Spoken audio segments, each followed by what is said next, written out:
আরে মেলা পয়সা ফোন দিবি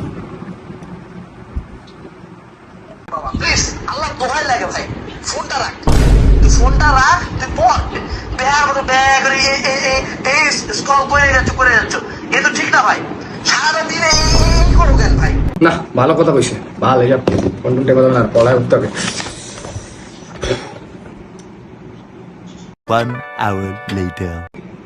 যাই হোক বাবা 2 ঘন্টাতে একটা চ্যাপ্টার শেষ হয়ে যাবে হোক এটা ফোন দিবি আল্লাহর রহমতে তো পড়াশোনা বলতে কিছু নাই তো, সারাদিন তো খালি ফোনে চাপিস। রাত পয়লে এসএসসি পরীক্ষা মাথায় আছে কি? আমি বিগত 2 ঘন্টা 33 মিনিট 33 সেকেন্ড পড়ার পরে ফোনটা হাতে নিলাম বা ঠিক আছে, তোর সাথে রেজাল্টের দিন দেখা হবে, দেখবো এখন কি রেজাল্ট করিস।